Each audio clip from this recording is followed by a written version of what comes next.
I watched the piece of content and I'm like, this is trash. Yeah. There's a wonder why Mr. Beast invests so much money into his content. This person got caught up in this scandal and that person did this. And a lot of these hooky-based 5 things listicle, it's getting...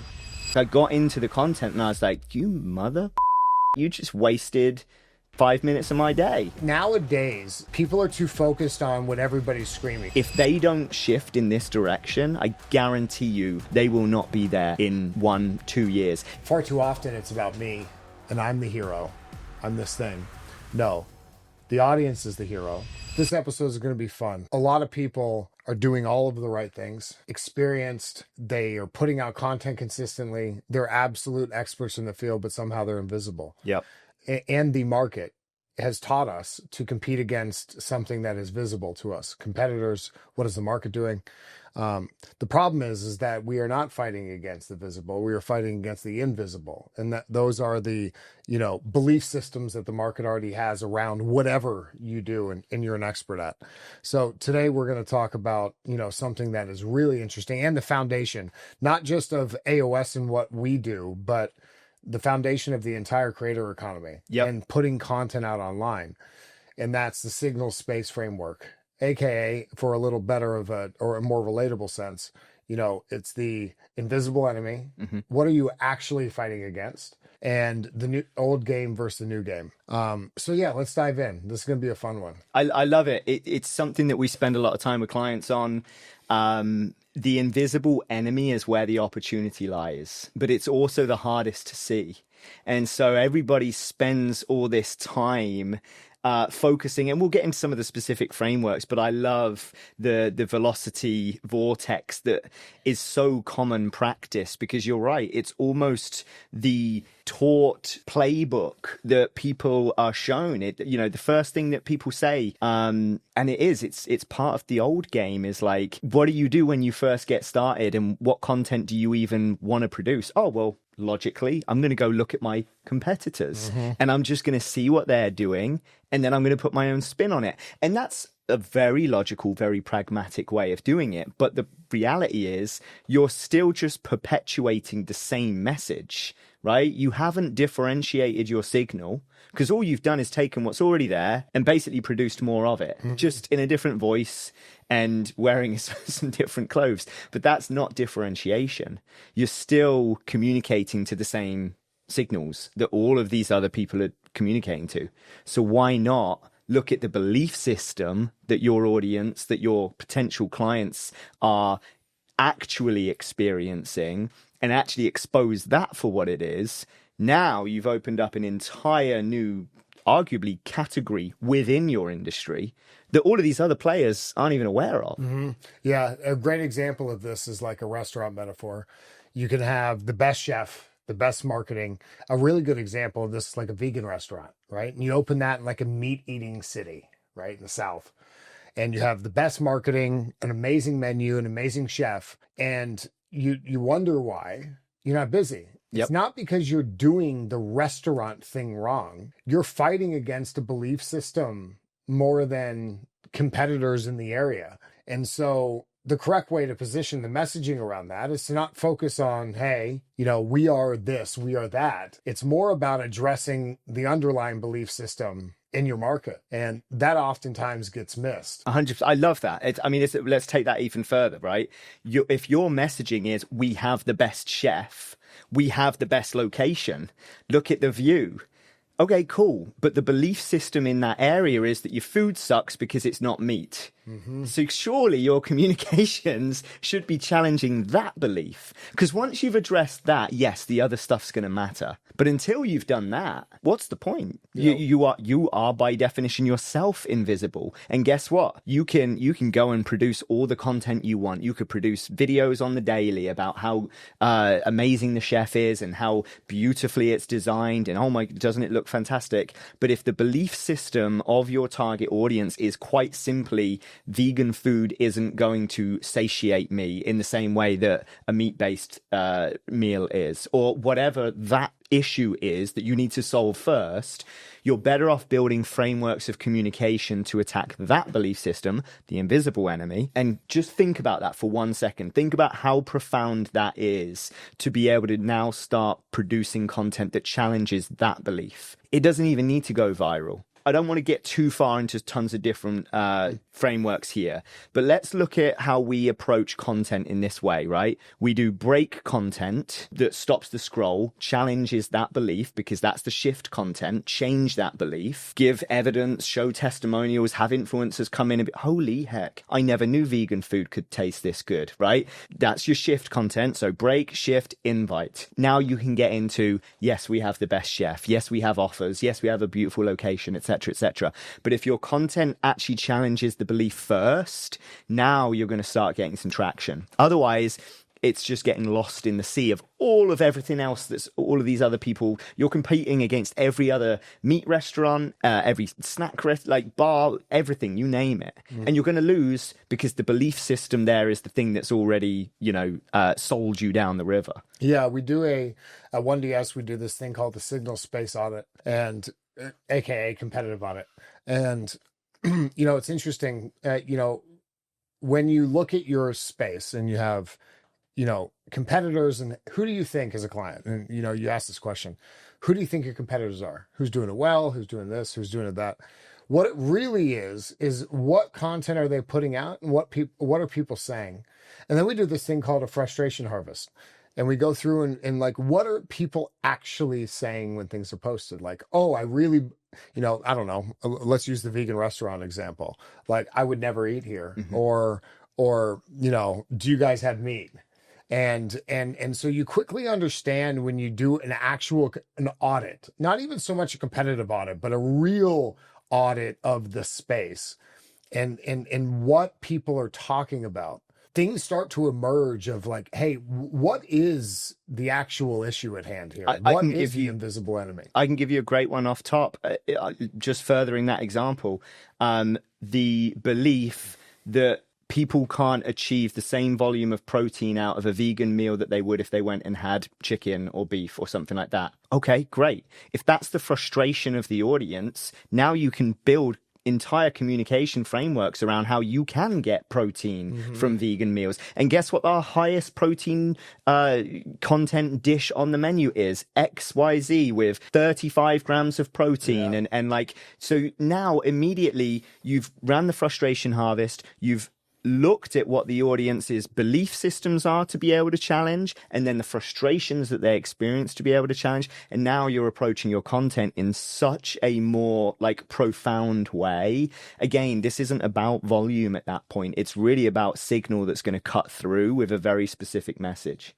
Precision, right? Precision. And yeah, it's so we do this competitive audit, and you've been ushering it and captaining it for years, but we do this thing, and what comes of it is what are people saying, down to Reddit threads and communities that are adjacent or complementary to this, and what are people saying around these different things, and then we start to carve out like where the white space is, and then we put it on a quadrant of commodity to authority, and from noise to signal. And typically there's a white space top right of the 4 quadrant, which is signal and authority. And it's interesting because depending on how the invisible enemy is approached, and when done right, there typically isn't any competitors occupying. There aren't any competitors occupying that quadrant space of signal and authority. A lot of the content is noise. They might have authority, but they're not speaking in any profound way, not driving real content resonance. And so, then you go down to the layers of saying, hey, we now have to create content ideas. We're going to do our BSI, our break, shift, invite framework. We're going to create our content series. We're going to do all of these layers of content. The soul intelligence of what those become happens in a competitive audit to find out who the invisible enemy is. Yeah, I love that. I think the reason that this is so powerful right now, as we head into 2026, you're seeing this even with the top creators and owners of authority in their space, but they typically achieved that authority playing the old game. And it was possible to do that in the same way that in early Instagram, it was all aspiration content. You could get away with filters, and you could get away with renting the Lambo and doing all these tactics because the audiences weren't wise to it. And so with the evolution of all of this, people have now been exposed. So that old game has changed. And what we're now seeing is another shift once again, where the people that have gained authority in specific areas, typically through volume and typically through just breaking through the noise with sheer aggression, if you will, and trying to jack their algorithm. 100%, yeah, all the tactics and things that play into it. But now, even those individuals are having to shift to what we're speaking to, because, like you said, with this new playbook of how to expose those things, you are actually seeing they don't have signal and authority. They'll typically have authority based on volume, but that's not based on signal. And so you're starting to see these people that historically just got away with just producing mass content, and that was what got them to where they are. But you've said it a million times. The creators that are quote unquote on top right now, if they don't shift in this direction, I guarantee you they will not be there in 1-2 years. And the reason we know that is that this is all cyclical. These same quote unquote influencers that made it to the 1 million followers early days on Instagram, how many of them are still there? A lot of them have fallen off. Like I was big into like following these fitness individuals, and like honestly the names of 2 years ago, 3 years ago are not to be seen anymore. Like that most of 90% of them are just gone because they didn't evolve. Yeah, there's nothing to stick around for because there's no depth. Yeah. And it's why a lot of entertainers have trouble monetizing their content. But there's no depth to their ecosystem. And so, you have somebody that gets a bunch of likes, but then you end up fast forwarding. Even comedians, if they're not coming out with new sets and stuff, it's the same stuff, the same concepts, recycled. There's a wonder why Mr. Beast invests so much money into his content. He's got to be coming with over the top, outdoing himself from the last one, concepts and ways of approaching content and challenges on a monthly basis. And so, I think building authority with real signal, speaking to somebody, figuring out what people are dealing with via the signal space audit, the frustration harvest, and doing these things, you can start to identify, okay, now where is my quote unquote top of funnel, middle of funnel, bottom of funnel of, okay, yes, we're going to do all the tactics top of funnel to bring in awareness because we still have to get views and play the game. But where are we driving them? What value are we adding? What signal are we broadcasting? And what authority are we building? And where are we taking these people once they engage with our brand from a value add standpoint? Because Instagram, the short form networks, don't have a lot of room for you to add a ton of value to people. You can give your top 5 things or you're this and you're that, but there's a no wonder why, comment this for this. It's because you can start driving, i.e. the sparklers, the short form, attention grabbing stuff to the bonfires, the more valuable long form stuff. And you can start providing value to your audience. And unfortunately, if you don't have that foundation to stand on in terms of having authoritative approach, having signal that you're broadcasting around something that people are really dealing with, then it is fleeting and you can't build. We say it in the book, we say it in the course, you can't build, a mansion on quicksand or on a swamp, but you end up leaving yourself, open and exposed to all of this stuff if you don't really think about in this first phase, what the heck are people doing and how can I really talk to the actual enemy in this space? Yeah. Yeah. And using that same framework as well, it's building in the operationalization of your approach in general.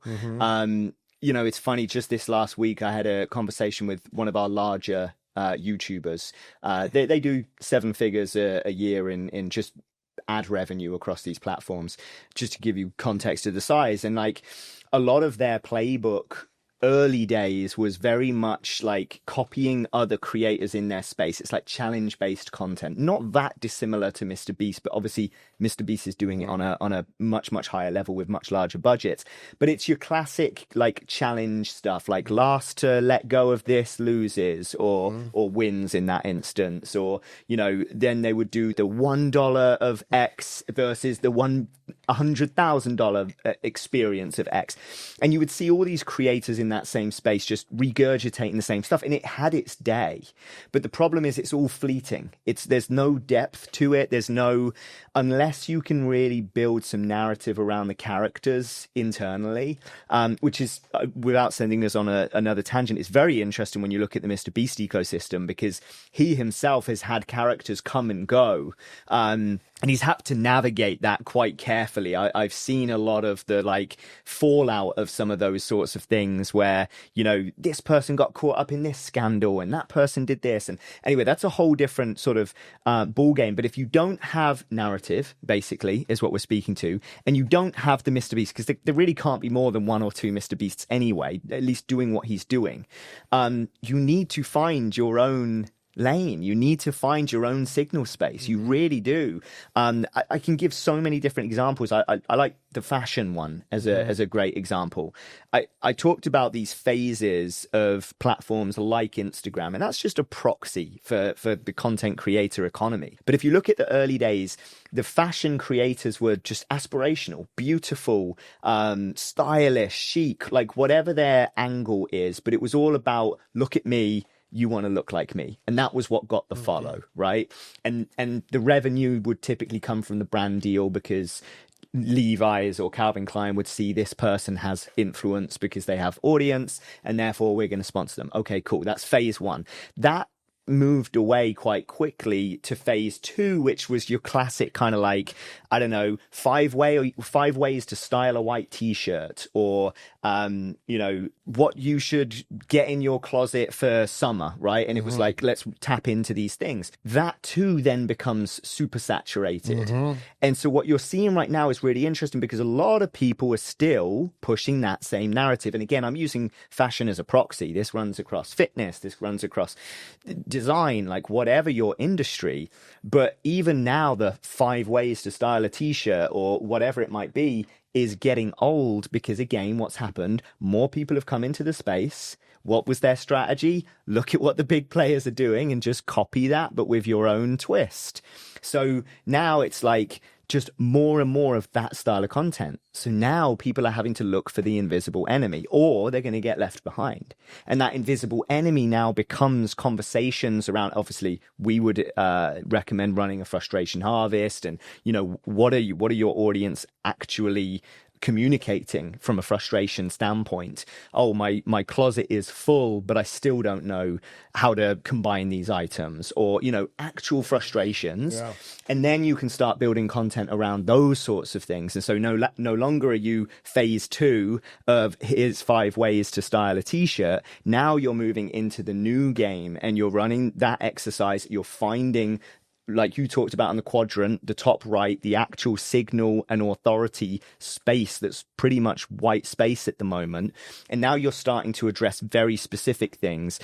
Your confidence is not about fixing confidence, then style. It's about learning to style with your body that can then expand your confidence, and you can grow into yourself. It's these very like specific things that people are experiencing from a frustration or just like personal basis that you can go in and fix. Because for every 20 comments in your DMs saying those things, okay, great, you told me how to style a white t-shirt 5 ways, I still think I look like crap.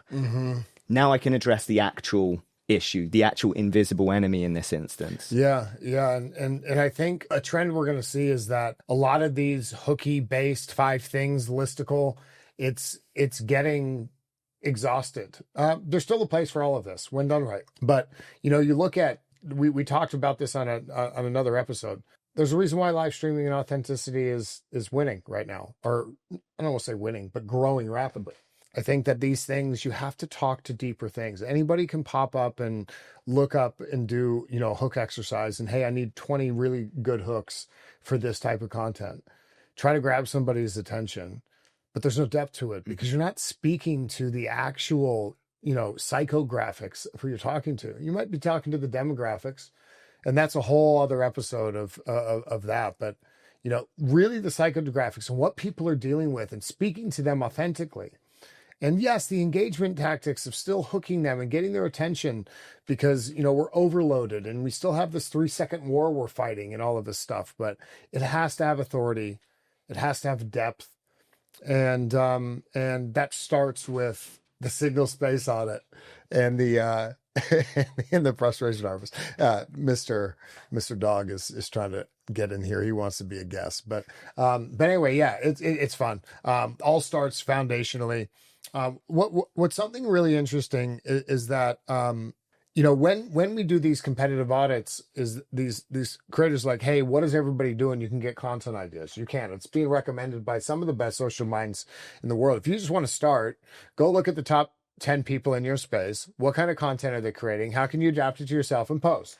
And that goes to your mentality and how you kind of got started on social, Sam, where, hey, we just need to get the reps in. So like if you're looking for quick content ideas to give yourself, get some reps, you do that. But if you're not building the foundation of understanding what, a lot of the marketing, industry calls, your brand positioning or your brand strategy, you can have some success from a vanity perspective.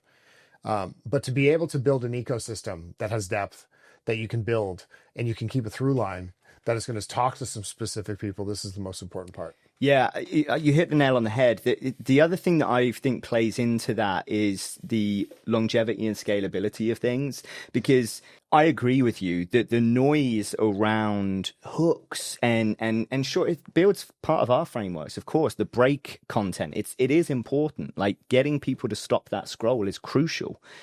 But what a lot of people are missing is then the importance of what comes after that. Yeah. And I've seen so many pieces of content recently from creators that I respected that have put all this time and energy into the break. Into getting the attention. Yeah, and then I watched the piece of content and I'm like, this is trash. Yeah. Not only is it trash, it actually isn't what I was led to believe I was going to get. Well, they feel pressure to put out content. They feel this velocity vortex, we call it, where I got to post every day, do this. But, and they don't have a system. They don't have depth and foundational operational excellence to what they're doing. They haven't built a content engine. They haven't built a brand positioning. They haven't built their signal space and what we call the authority blueprint. But yeah, you end up having to force yourself to post things. And it's really like grabbing at straws when you don't have the depth. And the repercussions of that is that you lose trust. And as soon as you lose trust, you lose authority. Because I've had it with a few creators recently where they got me to stop. The thumbnail was great, or the opening couple lines was great. And then I get into it and I realize that I've basically just been duped. Mm-hmm. Like I got into the content and I was like, you mother, like you just wasted 5 minutes of my day because I thought I was getting this, and then you actually just started spewing a bunch of random crap. It's almost like the hook stuff was the afterthought, or the meat was the afterthought, one or the other. But like you clearly didn't put enough time into both. Yeah, it's the same thing. With we can use a ton of analogies, but you have a really really souped up V8. That's a beautiful engine, and you can put it in a very non-aerodynamic car and it's still going to be an awesome engine.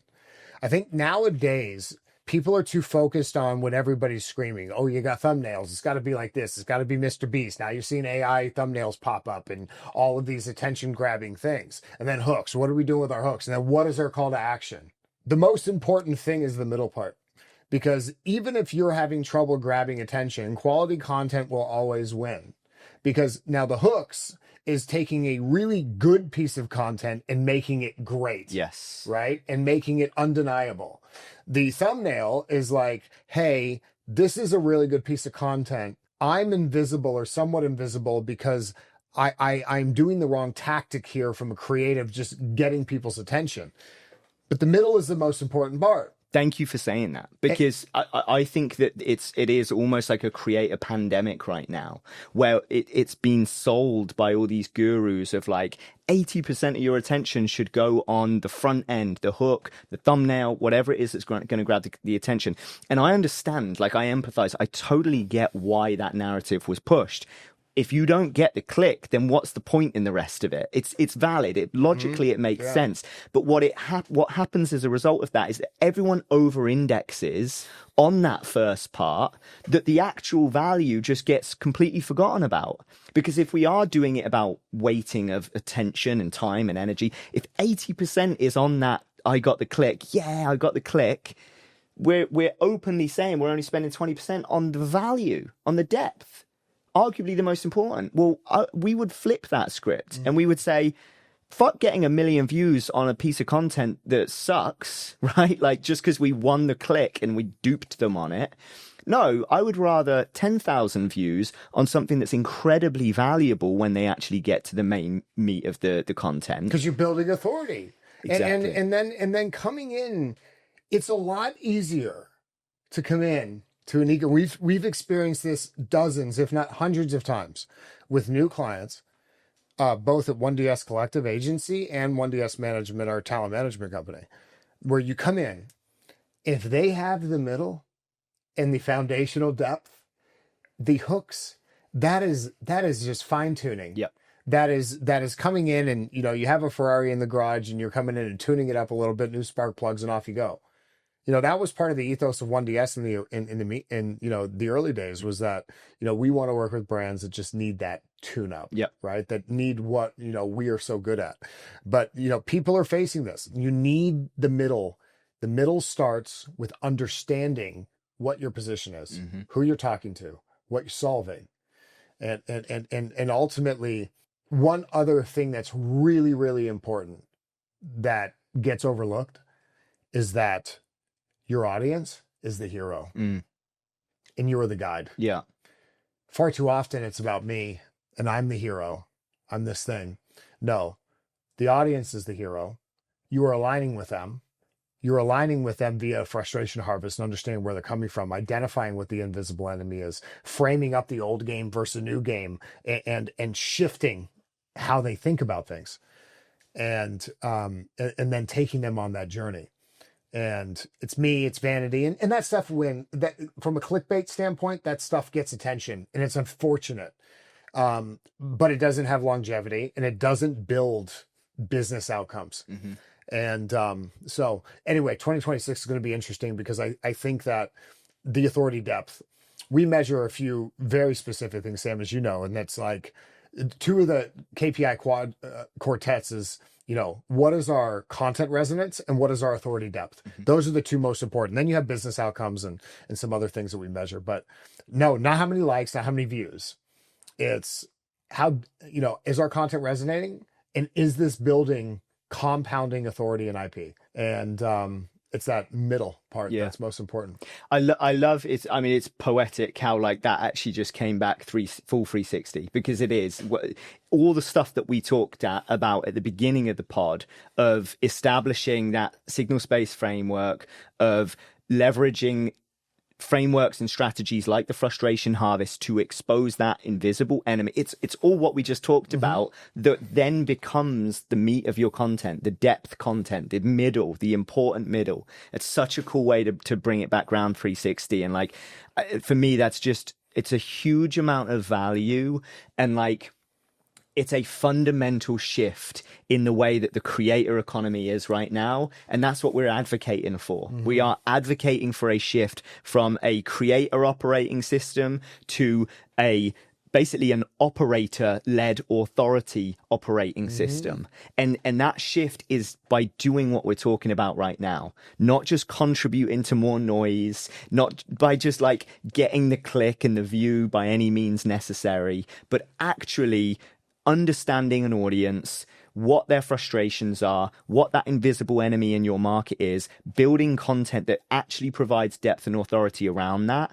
And then you hit the nail on the head. Like the hooks, the stuff like that can come. It's the fine tuning.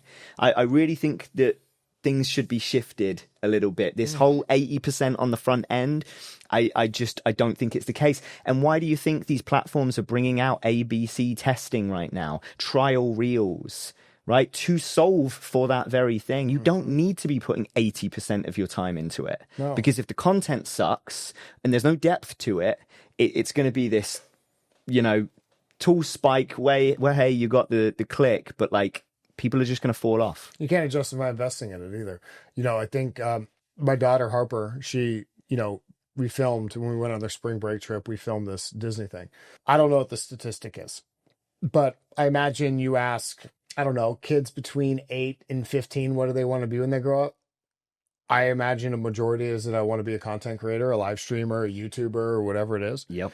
And, my daughter's asking me, we edited this amazing vlog. It's 25 minutes. It's our entire trip, and it's cool. She shot the whole thing, but it's good for her, as a like a little entertainment piece. But what are you going to talk about, Harper? What do you do that's really, really cool that you can actually like do really, really well, and you can help other people along the journey of them trying to figure out this thing, and some substance to it.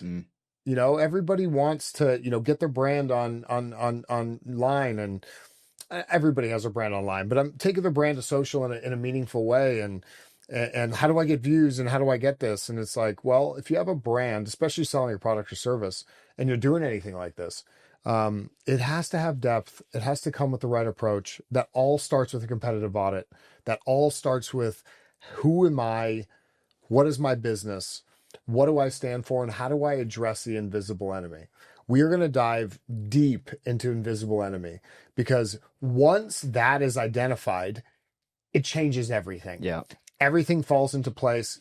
It's why it's chapter 1. It's the introduction to AOS builds the entire story around the importance of this one thing, identifying the old game, creating the new game. And you do that by understanding the invisible enemy. You do that by doing a frustration harvest. You do that by doing, all the things we just talked about. And all the counter positioning canvas. And you do all of these things that are very easy to do. It just takes time and thought. Yep. But the tangent about my daughter, but I just think so many people want to create content and skip the most important part. What is your positioning? Yep. And why does it matter? And we dive deep into it in the book. It's fun. I love it. That was awesome. Yeah.